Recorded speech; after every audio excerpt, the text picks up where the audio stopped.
Welcome into another episode of Mood Swings with Liv Moods. I'm Liv Moods, and as always, this is presented by Landmark Lincoln. Shout out to our friends over at Landmark Lincoln. Make sure you head to their location off of Bellevue and Broadway to figure out why they have been the #1 Lincoln dealer in Colorado for as long as they have. I say it every show, but I am the proud new owner of a 2025 Lincoln Nautilus and could not love my car more. So like I said, head to their location, check out their vehicles, and potentially join the Landmark Lincoln family as I have. Enough about cars. Let's get into the show.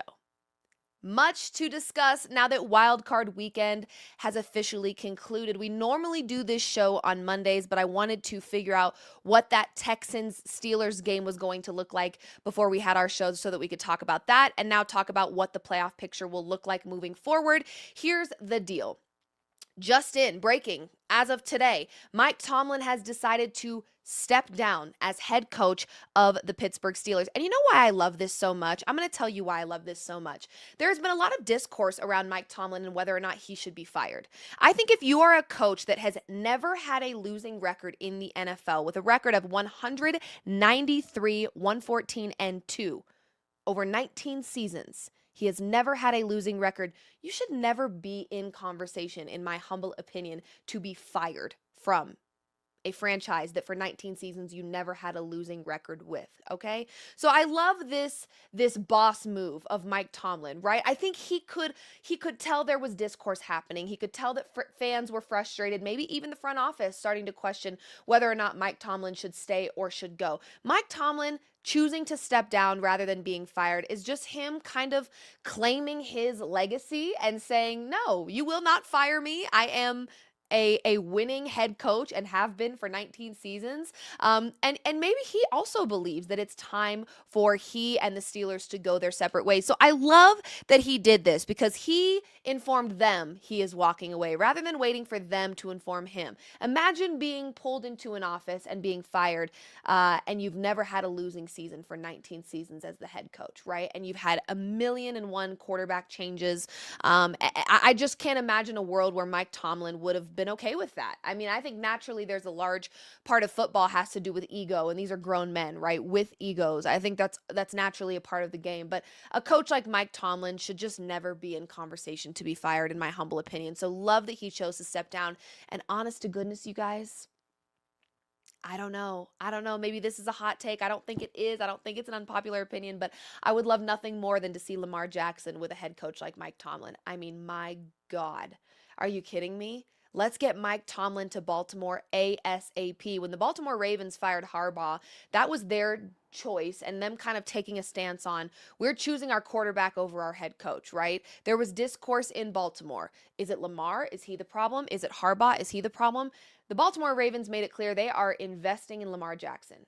If somebody's got to go, it's got to be Harbaugh. Imagine Mike Tomlin with a quarterback like Lamar Jackson. Oh my gosh, I'm already placing my futures bets. I sure am. But I love this. I would love to see Mike Tomlin and Lamar Jackson together. I think that is a quarterback head coach duo that would just be magic.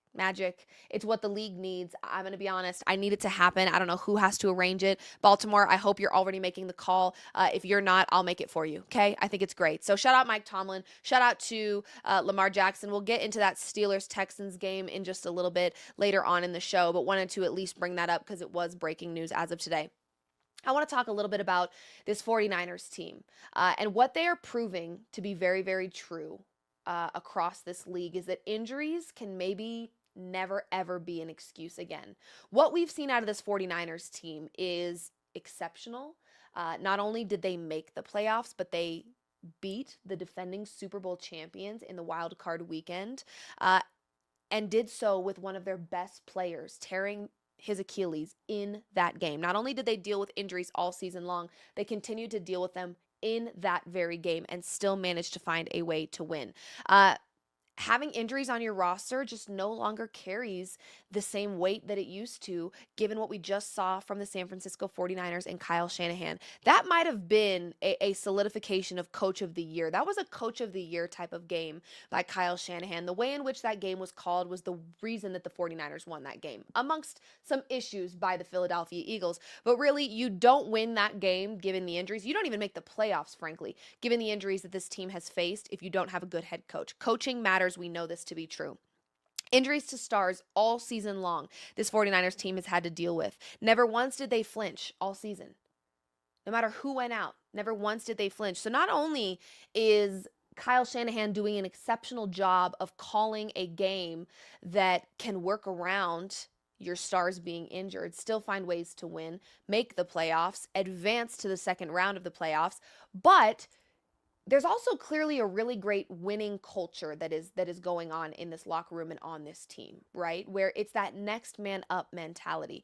The 49ers have been an injured roster for the last few seasons. It's been pretty devastating to watch them just constantly struggle with this issue.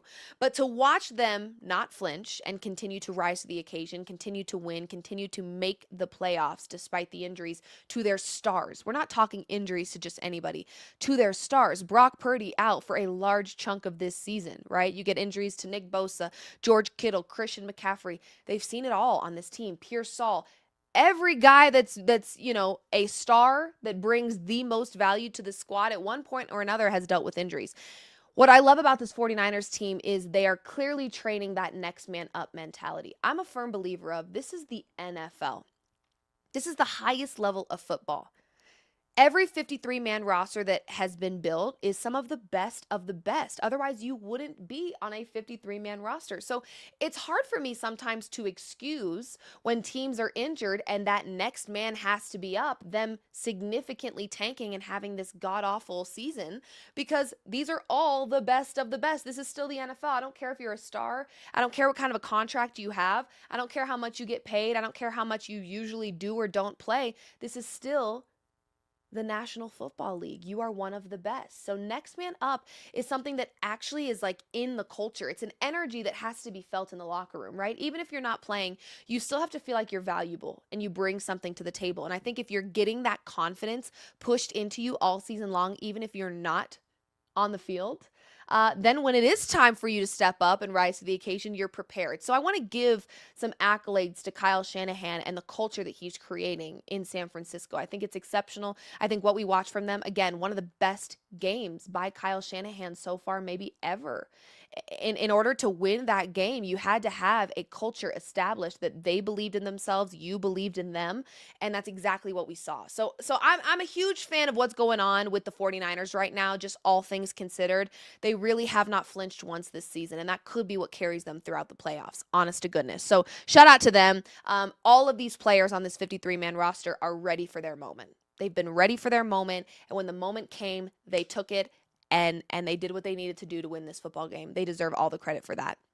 Really quickly, I want to flash back to a couple of days ago. I took to my X account and I talked a little bit about this, and the tweet kind of went viral because my statement was very, very simple. If you guys did not see it, Lynn Jones of the Free Press of Jacksonville took about 15 seconds, literally that was all, 15 to 30 seconds, to express some kindness to the Jacksonville head coach in a moment of him, freshly being eliminated from playoff contention despite a great season. It was a moment that was just very human. Give me 2 seconds, you guys. I want to make sure that I get this right. She has been with the Free Press of Jacksonville for about 20-something years. It's been a very long time. It is a black Free Press, actually, which you love to see, right? I mean, to even have that aspect of it. I didn't want to bring that up because that's not why this situation frustrated me. It wouldn't have mattered who she worked for. The situation, the backlash that she faced, regardless, was frustrating. But if you didn't see it, Lynn Jones of the Free Press of Jacksonville took 15 to 30 seconds to express, gratitude to Liam Cohen and everything he did this season, and just kind of let him know you should be proud of yourself. Congratulations on the season. Don't be too hard on yourself. You have a lot that you should be proud of. Blah, blah, blah, blah, right? Great moment. Beautiful moment. The second that I watched that on my timeline, I was like, I love stuff like this. I love it. So to then go on to another social media platform and to see the amount of discourse that was happening, most embarrassingly so from fellow sports reporters, calling for this woman's credential to be revoked, saying that she was unprofessional. This was not the time nor the place. The best part about this is I don't even need to name drop you, girl, because you know who you are. One of the sports reporters who covers the Steelers, who had so much to say about Lynn Jones and how inappropriate and unprofessional she acted with Liam Cohen in this moment of kindness, was the very reporter that took time out of a presser to ask Aaron Rodgers about his wedding band and whether or not he was or wasn't married, whether or not he got married in the offseason or he didn't. So you had the audacity to call out Lynn Jones for being unprofessional and for using time in a presser to ask and talk about the wrong things, but you chose to be like a Golden Bachelor fan and ask Aaron Rodgers what was up with his wedding band. Girl, sit down immediately. Sit down. We're not doing this, okay? It is so embarrassing to me, and this is the very problem within society. It is so embarrassing to me that we were so offended and pressed by kindness. This woman took 15 to 30 seconds. And before you get in an uproar, maybe do your research. This is someone who works for the Free Press of Jacksonville, meaning she doesn't just cover this team on whether or not they win or lose football games. She's a member of this community. She's covering stories that go deeper than the game of football. It's not about wins and losses. So she got her credential, deservingly so. However she got her credential is frankly none of your business. She got it. She was in the room. She chose to take a moment to be a human and speak to another human who she's covered day in and day out, not just in regards to football, but the community of Jacksonville. Okay? And she chose to take a moment to express gratitude and have a human interaction with Liam Cohen. God forbid, right? God forbid. And honestly, the reaction by many of these sports reporters who were engaging in this discourse and were so frustrated and so appalled by what she did, calling for her credential to be revoked, you're the reason that the athletes don't F with us. Because you forget these are human beings. You care more about being the viral voice behind a really rude and condescending question than you do about being the viral voice behind a human interaction of kindness. My God, we are so backwards. This is what is wrong with our society. We're offended by kindness. My God, the bar is low, guys. We're really struggling as a group here if this is what we choose to be upset about. We are working ourselves up over this woman's credential. How did she get it? It needs to be taken away. So unprofessional, so uncalled for. This is what we call reporters nowadays. Yeah, I'm actually feeling really refreshed that not all reporters are soul-sucking individuals that just want a viral moment for being like weird and rude and disrespectful and forgetting that there's a human behind the athlete. I would much rather have 400,000 Lynn Joneses than half of the reporters out there that just want that moment to be weird, rude. You know, I find it more unprofessional to be the person that's asking questions. I mean, what did you want to hear out of Liam Cohen in that moment? Because frankly, there's a lot of times in these post-game pressers after a coach has been eliminated from playoff contention that I'm sitting there going, we're asking really obvious questions. What went wrong? I'm pretty sure most of us knew what went wrong, right? Where do you go from here? Not a whole lot you can do in this moment, right? You just got eliminated. I mean, this was such a human moment that we need more of, to be completely honest. And those of you in an uproar are the reason that we struggle to find connections with athletes a lot of the time, and they just feel exhausted by speaking with us and they don't want to speak with us any longer because we aren't being human. And I guarantee you, those of you that were in an uproar about what Lynn Jones did and you felt it was unprofessional, I guarantee you, I can already tell by the tone in which you were speaking about Lynn Jones and how just appalled you were. I guarantee you, coaches and players hate speaking with you. And I guarantee you, Lynn Jones just became the most popular reporter in sports because athletes watch that and they go, wow, how refreshing. How refreshing when Lynn Jones could have asked, hey, coach, what did you F up today to end your season? She actually chose to look him in the eyes and say, you should be proud of what you did this season. Those of you saying you shouldn't be a fan if you're a sports reporter, I don't think she sounded like a fan. She sounded like a human with a good heart. God forbid, right? Also, keep in mind, she covers Jacksonville. She's a member of this community and has been doing so for 20 some odd years. She's not the analytical sports reporter that needs to know what his Trevor Lawrence's completion percentage was. She doesn't need to know that. That's not her role. So do your research. I saw some of you having to backtrack heavy once you found out that she was with the Free Press of Jacksonville and you really got to understand what her job really entailed. Now you're calling for people to support her. Shut up. You said enough the first time around. You don't get to keep talking about it now. You showed us exactly how you felt about what Lynn Jones did, and boy, was it telling. To be offended by kindness is exceptionally telling, I gotta tell you. And in an embarrassing way, I might add. So let's work on ourselves, guys. I mean, Lynn Jones, the last thing I'll say here is that we lack in this society people like you. So continue to be that person. I found it to be so refreshing and so heartwarming and just exactly what, not even just a moment that Liam Cohen needed, but kind of a moment we all needed. Like, how refreshing to hear some positivity in my feed. We rarely get that these days. So continue to be the reporter that you are, and you are a reporter, a damn good one. Okay. You've been doing this job for more years than most of the people that had something to say have even been alive. So continue to be the person that you are. I guarantee you, you're the most popular sports reporter on the planet right now. Athletes would probably love to sit down and do an interview with you. Coaches would probably love to speak with you right now. Those of you that are involving yourselves in the discourse and have nothing but negative things to say about Lynn Jones, you're part of the problem. Worry about your own credential. And to the one that had so much to say about Lynn Jones, but took time to ask Aaron Rodgers about his wedding band, girl, sit down quickly, okay? And stay sat. Okay, that is all for now. I just think it's so weird, you guys. It's so weird to me that we have so much negativity over a kind human moment. It's the weirdest. It is just the weirdest. You guys are the weirdest. Those of you that were anti Lynn Jones, you're just weird, okay? Want to talk a little bit really quickly, obviously, about the Denver Broncos matchup that they have this coming Saturday, not Sunday, Saturday. Okay, they're taking on the Buffalo Bills in a revenge spot. Here's the deal. Here's the deal. Here's the deal. Here's the deal. Last year, the Denver Broncos playoff potential was immediately cut short facing the Buffalo Bills and Josh Allen. Here's what I do know.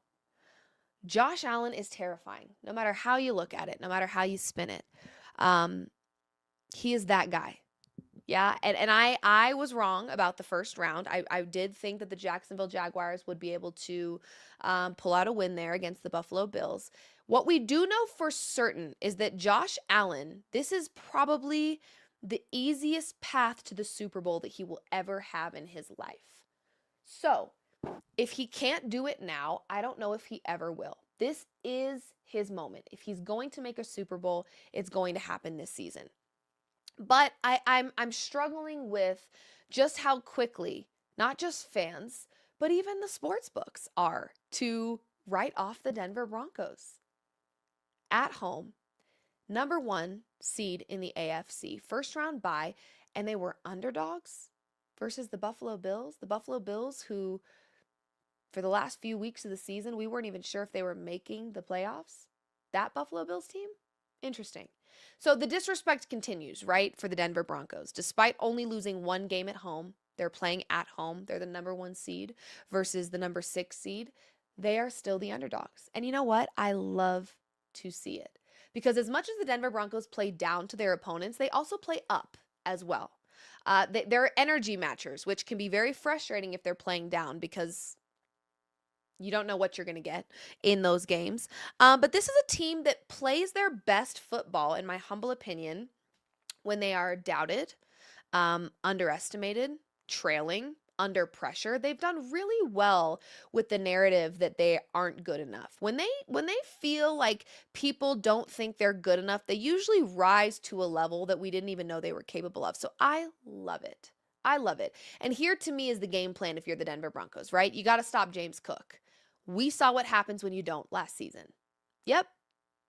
When we faced the Buffalo Bills in the playoffs last season, we got to find out very quickly how ugly it can get when you don't stop James Cook. This season, to me, James Cook is the offense of the Buffalo Bills. They don't have a ton of really threatening weapons. If you can get a handle on James Cook, and of course, Josh Allen will continue to be Josh Allen. I don't even want to say that there's a game plan to stop Josh Allen.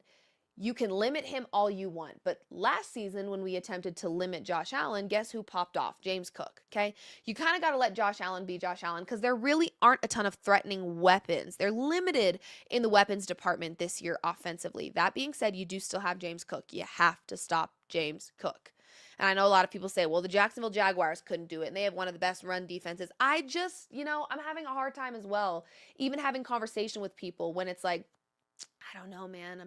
I'm doubting the Broncos. I don't know what we're going to get out of the Broncos this season. You can have your doubts. You can feel a little weird about their offense and what you're going to get from that offense. But what you're not going to do is pretend like the Denver Broncos defense isn't excellent. It is, okay? And it has been all season long. So we're not going to act like this Denver Broncos team has a defense that hasn't shown up all year. They have. So we do have a defense that is capable of slowing down what Josh Allen has planned and what James Cook is capable of. We do. That needs to be priority number one. So let's do good news, bad news here. Good news is the Bills have a below average run D. That they do. The bad news is the Broncos don't run the ball. Oopsies. Okay, so good news is the Bills don't have any run defense. Bad news is the Broncos don't have any run game. Oh, okay. So here's where I bring up the whole conspiracy theory that I've created in my head to help cope, which is Sean Payton has not shown us his best play calling yet. Okay. We also know Sean Payton is very stubborn. We also know Sean Payton has very, very large commitment issues to the run game. These are all true facts. This is not opinion. This is factual information. He struggles committing to the run game. Uh-oh. If my conspiracy theory holds to be true, though, Sean Payton may have up his sleeve a couple of run plays designed that we're finally seeing him get people going. J.K. Dobbins rumored to be potentially back soon. What does that mean? I don't know. Okay, soon he's back. You get J.K. Dobbins back, it's a completely different situation in terms of this Broncos run game. But you still have people that you can utilize. You still have Jaleel. RJ Harvey kind of giving you that Joker energy. Marvin Mims, same deal. So you have players capable of kind of lighting a fire under this run game's tail. Let's do that. Yeah, especially against a team that doesn't defend the run very well, hardly at all. Yeah, so this is where I want that creativity from Sean Payton. Do I think he can? Absolutely, I do. That's what I'm banking on, okay? More good news, bad news here. Good news is the Broncos want revenge. We know what this Broncos team does with a little storyline. When you add extra emotional factors to the equation, this Broncos team, they do pretty well. Hence being the number one seed in the AFC and being doubted all season. They do well with this kind of stuff. They like the pressure. The pressure is they want revenge. This is their get back, hopefully. Bad news is Josh Allen wants a Super Bowl. Oh, gosh. Broncos want revenge. Josh Allen wants a Super Bowl. And Josh Allen, I think, maybe knows, just like I do, this is his best shot at a Super Bowl. No Burrow, no Lamar Jackson, no Patrick Mahomes. If you're going to do it, now's the time. Does it terrify you to have a fired up Josh Allen that's hungrier than ever for a Super Bowl? New hot wife? Bun in the oven? Oh, gosh! Are the stars aligning for a Josh Allen? They just might be. Yeah. They just might be. I am not going to go into this game and think this is going to be easy in any way, shape, or form. Okay, Broncos country? And you shouldn't either. This is Josh Allen. Unfortunately, on paper, a quarterback, having just a quarterback, right? Because the Bills have struggled this year. And I'm also not going to allow you guys to have amnesia on that. They lost to the Miami Dolphins, let you not forget. Okay, they lost to the Houston Texans, who the Broncos beat, let you not forget. Okay, so we're not going to act like this Bills team is perfect. We're not going to act like the Broncos don't stand a chance. If you speak like that, you're weird. And I don't want to associate with you because you're weird and you're just a hater. You're just looking for reasons to be a hater. And I don't have time for it, unfortunately. I just don't. So we're not going to have amnesia about the Bills' struggles this season. We're also not going to have amnesia about all the things the Broncos did really well this season. But what we're also not going to have amnesia on is what Josh Allen is capable of. Don't do it. You will only end up disappointed if you underestimate this man. I promise. So this is not going to be easy, folks. No. No.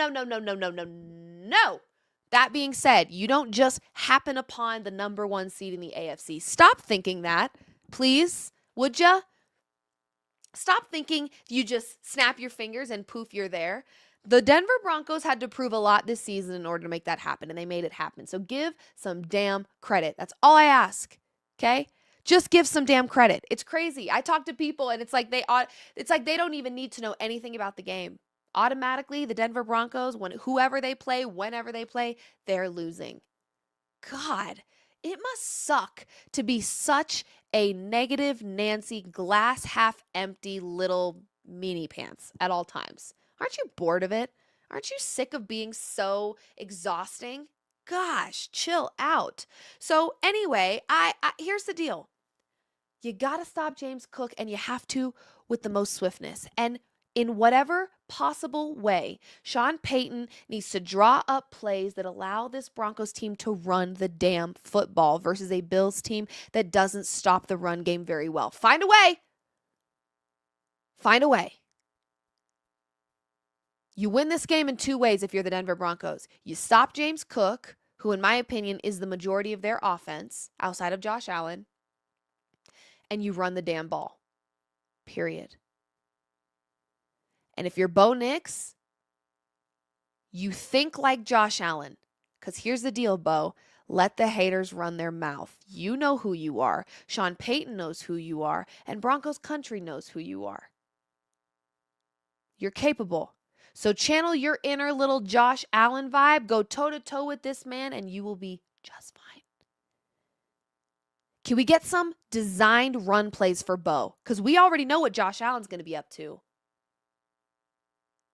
Design run plays for Bo. Run the ball, period. Just run the damn ball. If you're Bo Nix, run the damn ball. If you're Jaleel, run the damn ball. RJ Harvey, run the damn ball. And stop James Cook from doing the same. That's the recipe. Okay? Guys, you're not gonna act like the Denver Broncos didn't have an elite championship level defense all season long. Because they did. And they still do. So here's the deal. Sleep on the Broncos all you want. I don't care. At the end of the day, I am not a naive Broncos fan. I know good and damn well how good Josh Allen can be. Sure do. But I also know good and damn well how good this Broncos team can be. So don't get it twisted.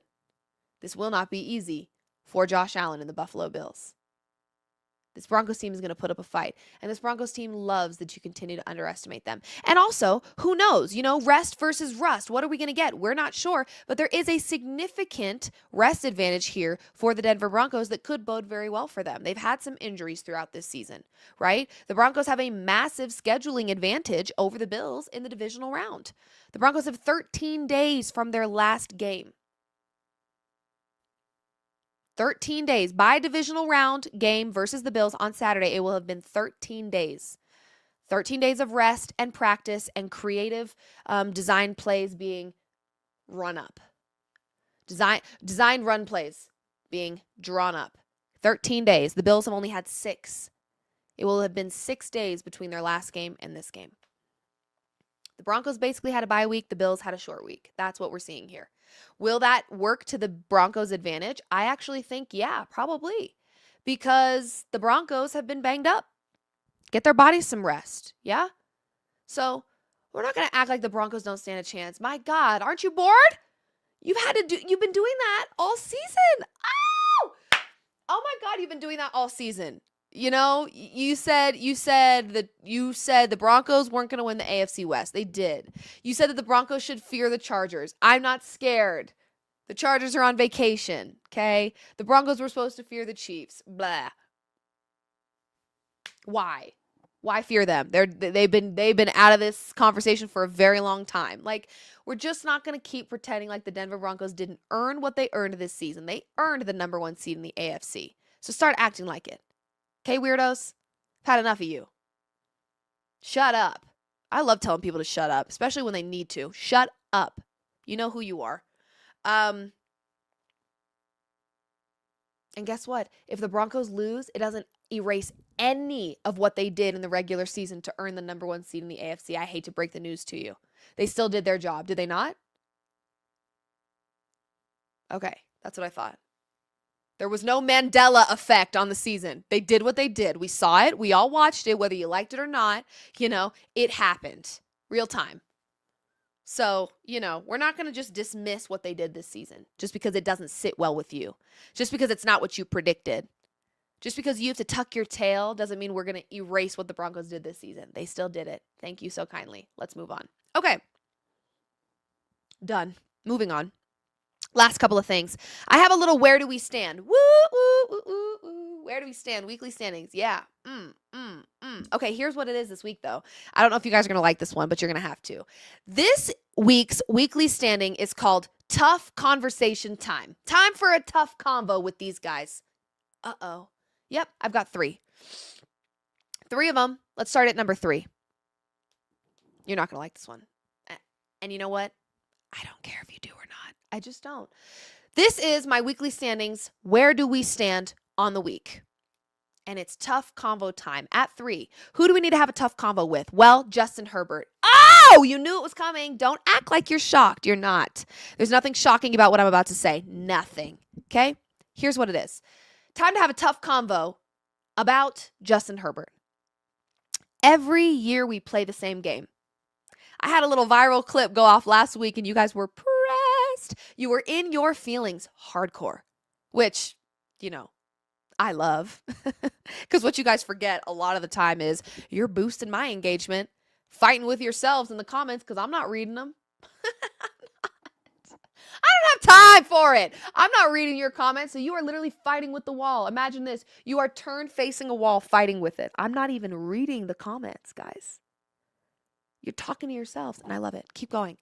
It's good. It's good for the engagement. But I talked a little bit about the Justin Herbert Bo Nix, right? And everyone's like, how dare she say, I already know. How dare she say that Bo Nix is better than Justin Herbert? This is why I don't read the comments, because I never said that. No, I said there was a double standard. I said that a lot of people who are waiting for Bo Nix to prove himself are waiting specifically for the playoffs. They want to see Bo Nix win and advance in the playoff picture. They want to see him go far, go the distance in the playoffs before they believe who he is as a quarterback. Why don't we keep that same energy for Justin Herbert? Oh, it's the truth. Justin Herbert and the Los Angeles Chargers just got eliminated in the first round. I see very few people placing blame on Justin Herbert himself. Quarterbacks are typically the first to blame and the first to celebrate. We don't do that with Justin Herbert, though. We really never have. Back in 2020, it was a coaching problem. In 2021, it was a defense problem. In 2022, it was a play calling problem. 2023, it was a coaching problem again. 2024, it was a supporting cast problem. And in 2025, it was an injury problem. At what point do we hold Justin Herbert to the same level of scrutiny that we hold every other quarterback that does not prove themselves in the playoffs? That's the argument I hear a lot of you talk about when it comes to Bo Nix. Well, I need to see him actually win a game in the playoffs. I need to see him go the distance in the playoffs.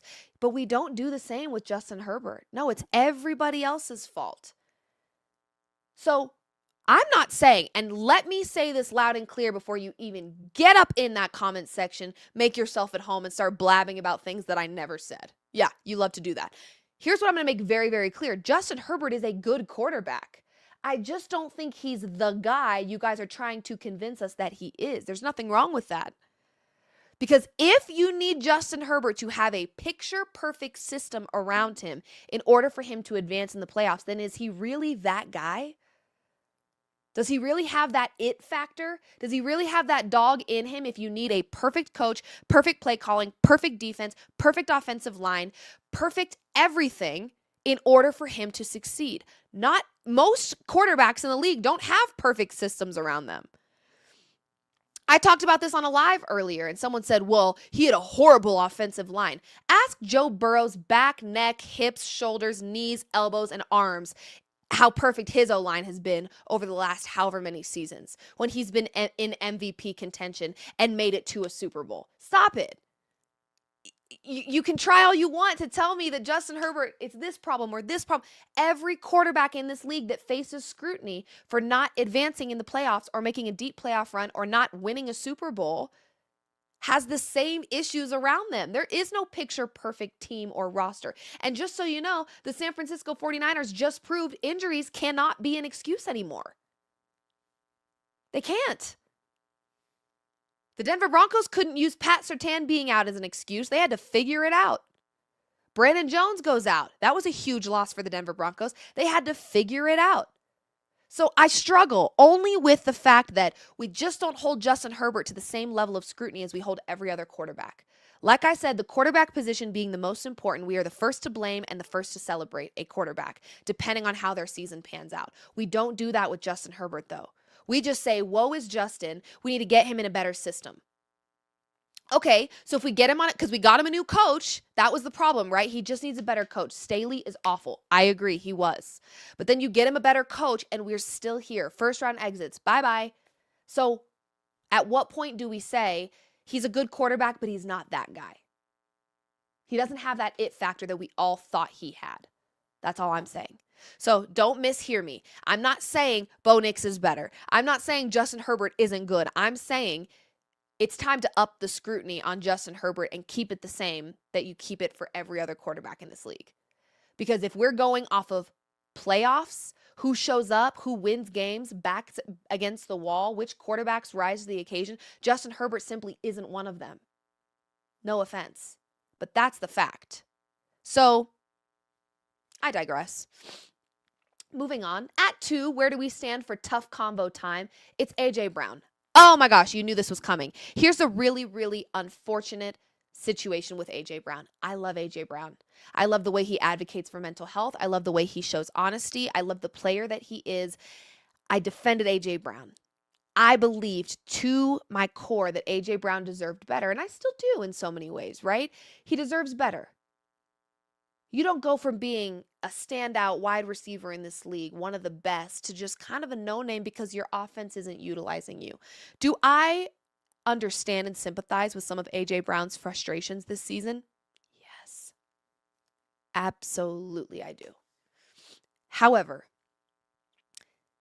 if you're going to complain, if you're going to let it be known that you're frustrated about not getting the ball, make it very obvious that you are not seeing eye to eye with either your offensive coordinator or the coaches or whatever the case. A.J. Brown has not strayed away one time this season from expressing frustrations. He didn't last year either. If you're going to complain, pout a little bit, show the world how frustrated you are about not getting the ball, and then get the ball in a must-win game and drop it.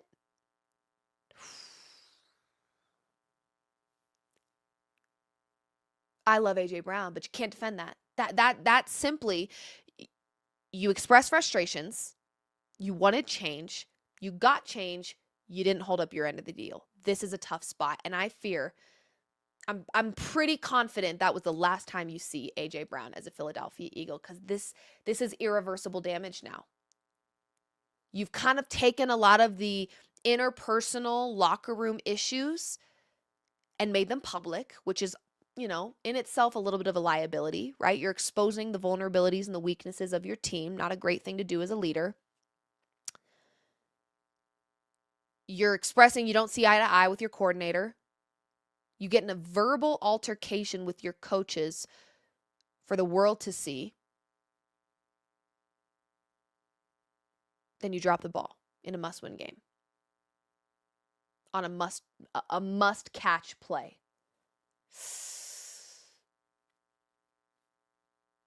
Yeah. I think for the sake of his career and for the sake of the Philadelphia Eagles, it's time to part ways. And I hope, for the sake of A.J. Brown, because I am a fan of his, that whatever team he goes to next is much improved for him. But this is maybe a learning lesson, which is be careful how much you speak, because words matter. Social media is forever. There are receipts of you implying you wanted the ball more. Then you get the ball in a must-win, must-catch moment, and you drop it. No.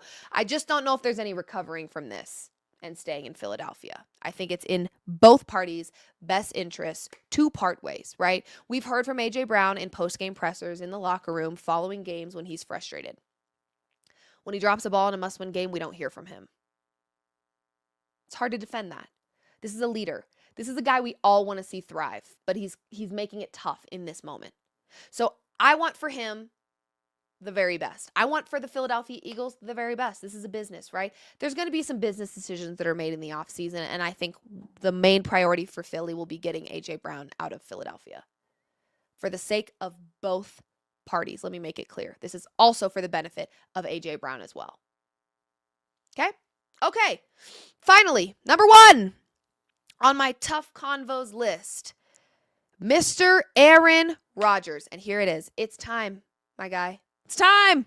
It's been time. By the way, I have been one of the people in this space that has pushed for Aaron Rodgers' retirement for many seasons. Actually, the moment he declared he was leaving Green Bay, I said, retire. Just retire. Don't ruin this for yourself. Just retire. Okay? Then he goes to the Jets. First play, first game of the season, Achilles done. Guys, that to me felt like a little bit of a sign from God. Like, all right, maybe it's not, in the cards for me. My body is quite literally letting me know that we're wrapping things up. But no, he tried it again. The Jets season, miserable. Then he goes to the Steelers. Tries again. First round exit. So I just think it's time, and it's been time, to be honest with you. This is the one thing I was really worried about. This is what I was worried about with him continuing to push things, to push the limits, and to chase another championship, and to hop around to different teams until he gets that, that final thing he was looking for, which I think is probably another Super Bowl ring. Because it doesn't make sense to most of us that the legendary Aaron Rodgers only has one Super Bowl win. He's better than that, right? I get it. It's frustrating, but there are a lot of all-time greats that retire from this game that don't have a single Super Bowl ring to show for it. And it sucks. These are competitive creatures with ego as well. I think that's part of the game of sports, is have a little bit of ego. Aaron Rodgers is like, job's not done. I've got more in me. And I believe that he probably has some more. But I also believe the game has passed him by. It's time. Because the last thing I want is for this younger generation to watch Aaron Rodgers and be like, who's this chump? We all know how great Aaron Rodgers is. Let's leave it on a good note. Let's leave it on a good note, right? Because at the end of the day, Aaron Rodgers ending his career on a pick 6, none of us wanted that for him. Aaron Rodgers ending his career with 17 of 33, 146 yards, 0 passing touchdowns, 1 interception in a playoff game. Rodgers is better than that. But I think he needs to call it quits before it gets any worse. Yes, the game has passed him by. This guy is getting rocked around. Comparatively speaking, he's a grandpa. Right? He's old. It's just time. It's just time. And I think it's so hard because not only are you giving up the game that you love, your entire identity, but he feels like the job's not done. And I get that. I understand that completely. When you're a passionate, competitive player, like, he's not finished, but he needs to be. It's time, Rodgers, for the sake of your body, first and foremost, but then also for the sake of your legacy, just end it. We all know how amazing you are. And you won a Super Bowl. Not every great quarterback in the NFL can say that. And you have. So let's just walk away before things get worse. Do you know what I mean? That's how I feel. Okay, guys, that does it for today's show of Mood Swings with Liv Moods. I'm Liv Moods, signing off for now. We'll be back Friday in our regular studio, regular time and everything, 4 p.m. Mountain Time for another episode, kind of predicting what the divisional weekend will look like. We'll get all of that taken care of. But for now, you guys, enjoy your week. Go Broncos. I'll be crossing my fingers and toes and everything else for the rest of the week, of course. And in the meantime, go Broncos, go Nuggets, go Avs, all the things, and we will be back Friday, 4 p.m. Mountain Time. And, of course, this is presented by Landmark Lincoln. Shout out Landmark Lincoln, our friends over there. Check them out off of Bellevue and Broadway. Get yourself a new car. I got one, and I am obsessed with her. So thank you guys for tuning in, and we'll see you Friday.